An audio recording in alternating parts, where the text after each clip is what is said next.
രാജ്യം പുരോഗതിയുടെ പാതയിലാണ്. പലവിധം ട്രെയിനുകളാണ് നമ്മുടെ ട്രാക്കിൽ ഓടുന്നത്. ഇപ്പോൾ ഇതാ ഏറെ ചർച്ച ചെയ്ത ഹൈഡ്രജൻ ട്രെയിൻ ഉടൻ ട്രാക്കിലെത്തുമെന്ന വാർത്തയാണ് പുറത്തു വരുന്നത്.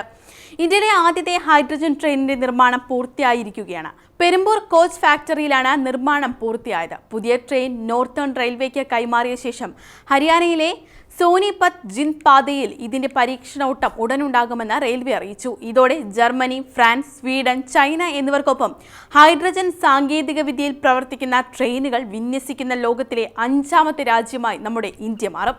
ഹൈഡ്രജൻ ഇന്ധനമായി പ്രവർത്തിക്കുന്ന ലോകത്തിലെ ഏറ്റവും ശക്തവും നീളമേറിയതുമായ ട്രെയിനായിരിക്കും ഇന്ത്യയുടേത്.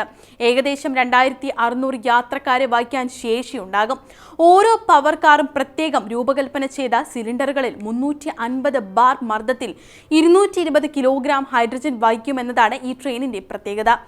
നിരീക്ഷണ ക്യാമറകളും സ്വയം പ്രവർത്തിക്കുന്ന വാതിലുകളും ഉണ്ടാകും. ഹൈഡ്രജൻ ട്രെയിനുകൾ കാർബൺ ഡയോക്സൈഡ്, നൈട്രജൻ ഓക്സൈഡ് തുടങ്ങിയവ പോലുള്ള മാരക വാതകങ്ങൾ പുറന്തള്ളുകയില്ല എന്നുള്ളതിനാൽ യാത്ര കൂടുതൽ പരിസ്ഥിതി സൗഹാർദ്ദമായിരിക്കും. കാറ്റ്, സൗരോർജ്ജം, ജലവൈദ്യുതി തുടങ്ങിയ പുനരുപയോഗ ഊർജ്ജ സ്രോതസ്സുകൾ ഉപയോഗിച്ച് ഹൈഡ്രജൻ ഉൽപ്പാദിപ്പിക്കാൻ കഴിയുമെന്നതാണ് ഇത്തരം ട്രെയിനുകളുടെ മറ്റൊരു പ്രത്യേകത. വെള്ളമായിരിക്കും ഹൈഡ്രജനും ഓക്സിജനും ചേർന്നുള്ള ജ്വലനത്തിലൂടെ പുറത്തു വരുന്ന അവശിഷ്ട വസ്തു. ഇത് പ്രയോജനകരവുമാണ്. ഇന്ന് വ്യവസായങ്ങൾ മുതൽ വാഹനങ്ങളിൽ വരെ ഹൈഡ്രജൻ അധിഷ്ഠിത ഇന്ധനങ്ങൾ പ്രതീക്ഷ നൽകുകയാണ്. ഹൈഡ്രജൻ ഉപയോഗിച്ച് ഓടുന്ന കാറുകളും മറ്റും അടുത്തിടെ പല പ്രമുഖ കമ്പനികളും പുറത്തിറക്കിയത് ലോക ശ്രദ്ധ നേടിയിരുന്നു. ഇന്ത്യയിലും ഹൈഡ്രജൻ ഉപയോഗിക്കുന്ന ബസ് ഉൾപ്പെടെ വാഹനങ്ങൾ ഉപയോഗിക്കപ്പെടുന്നുണ്ട്. എന്നാൽ ഹൈഡ്രജൻ ഖനനം ചെയ്ത് എടുക്കുന്നത് ശ്രമകരവും സങ്കീർണവുമായ പ്രവൃത്തിയാണ്. 1200 കുതിരശക്തിയുള്ള എഞ്ചിനുകളാണ് ഹൈഡ്രജൻ തീവണ്ടിക്കുള്ളത്. മണിക്കൂറിൽ 110 കിലോമീറ്റർ വരെ വേഗത്തിൽ സഞ്ചരിക്കാൻ ഇവയ്ക്ക് കഴിയും.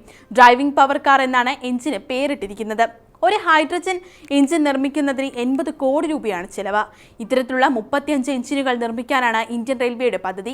തുടക്കത്തിൽ ഇത്തരം എഞ്ചിനുകളുടെ ചെലവ് കൂടുതലാണെന്നെങ്കിലും ദീർഘകാലത്തേക്ക് ഉപയോഗിക്കുമ്പോൾ സാമ്പത്തിക ചെലവുകൾ കുറയുമെന്നാണ് റെയിൽവേ വ്യക്തമാക്കുന്നത്. ഈ പദ്ധതിക്കായി ഇന്ത്യൻ റെയിൽവേ 2800 കോടി രൂപയാണ് വകയിരുത്തിയിരിക്കുന്നത്. ഹൈഡ്രജൻ ഫോർ ഹെറിറ്റേജ് എന്ന പേരിൽ ഇന്ത്യൻ റെയിൽവേക്ക് 35 ഹൈഡ്രജൻ ട്രെയിനുകൾ ഓടിക്കാൻ പദ്ധതിയുണ്ടെന്ന് 2023 കേന്ദ്ര റെയിൽവേ മന്ത്രി രാജ്യസഭയെ അറിയിച്ചിരുന്നു. ഓരോ ട്രെയിനിനും 80 കോടി രൂപയും ഓരോ റൂട്ടിനും 70 കോടി രൂപയും അടിസ്ഥാന സൗകര്യ വികസനവുമാണ് ചെലവായി കണക്കാക്കപ്പെടുന്നതെന്നും അദ്ദേഹം പറഞ്ഞു. 111.83 കോടി രൂപ ചെലവിൽ നിലവിലുള്ള ഡീസൽ ഇലക്ട്രിക്കൽ മൾട്ടിപ്പിൾ യൂണിറ്റ് റേക്കിൽ ഒരു ഹൈഡ്രജൻ ഇന്ധന സെൽ പുനർനിർമ്മിക്കാനും പദ്ധതിയുണ്ട്.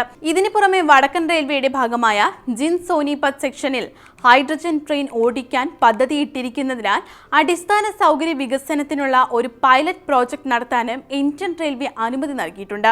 നോർത്തേൺ റെയിൽവേയിൽ ഉൾപ്പെടുന്ന ഹരിയാനയിലെ ജിന്ദ് സോനിപത്ത് റൂട്ടിലാണ് ആദ്യം ഹൈഡ്രജൻ ട്രെയിൻ ഓടിത്തുടങ്ങുക. 1200 കുതിരശക്തിയാണ് എഞ്ചിനുള്ളത്. ഇത് ലോകത്തിൽ തന്നെ ഏറ്റവും ശക്തിയേറിയ എഞ്ചിനാണെന്നാണ് റെയിൽവേ അവകാശപ്പെടുന്നത്. വിദേശ രാജ്യങ്ങളിൽ 500 മുതൽ 600 വരെ കുതിരശക്തിയുള്ള എഞ്ചിനുകളാണ് വികസിപ്പിച്ചിട്ടുള്ളത്. 10 കോച്ചുകൾ വരെ ഘടിപ്പിക്കാനുള്ള ശേഷിയാണ് ഈ എഞ്ചിനുകൾക്കുള്ളത്. ബദൽ ഇന്ധന മാർഗങ്ങൾ ഉപയോഗപ്പെടുത്തുന്നതിൽ ഈ സാങ്കേതികവിദ്യ ഏറെ പ്രയോജനപ്പെടുമെന്നാണ് റെയിൽവേയുടെ നിരീക്ഷണം. 2030 അന്തരീക്ഷത്തിലെ കാർബൺ അളവ് ഗണ്യമായി കുറയ്ക്കാനാണ് കേന്ദ്ര സർക്കാരിന്റെ തീരുമാനവും.